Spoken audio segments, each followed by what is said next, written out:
139,000 mostly adoring fans saw a Lewis Hamilton masterclass a couple of weeks ago at Silverstone.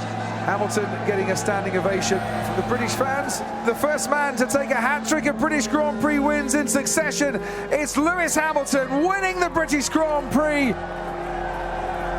They were remarkable scenes. Lewis, the king of Silverstone, Formula One's very own rock and roll star. Tried to cross surf, but I guess I'm heavy. So where does he stand now, both in and out of the car, in the pantheon of Formula One greats? I think he's the best world champion we've had. You do? He's fantastic. Why? Because he reaches to all different types of people throughout the world. He's getting there, isn't he? You can't argue with that when he's past Mansell's score, the way he drives the car. Yeah, I think he's heading certainly to become one of the best. You can say he has the speed of Senna, perhaps the aggressivity of Schumacher, the natural talent of Ronnie Peterson, then the glamour of James Hunt.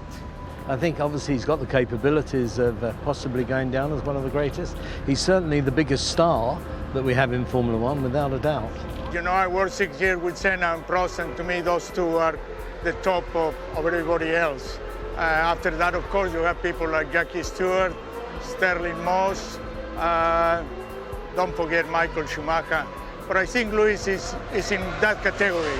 He's without a doubt one of the first six. He has, from all the great drivers, he has a little piece. In my view, he's already done enough to be considered one of the all-time greats, but the greatest? Not yet. That's work in progress. What makes him so special behind the wheel? I believe he's in the perfect zone of fitness, speed and experience. Somebody who will know that well is former teammate and multiple world champion Fernando Alonso.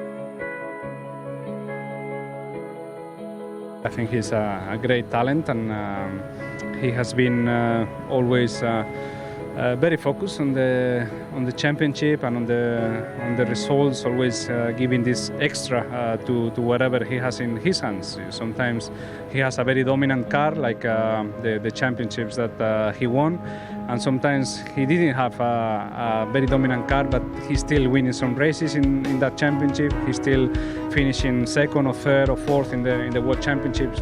So what about his global appeal? He's the only driver who can take Formula One way beyond the sports pages. He has a huge social media following, and according to Forbes magazine, he's one of the most marketable athletes in the world.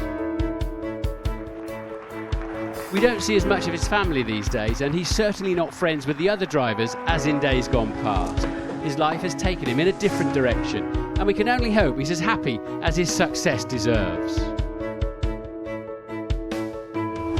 But for now, with Nico Rosberg's 43-point lead cut to just 1 point, let's marvel at the brilliance of Lewis Hamilton, already a 3 times world champion and the man with the golden touch.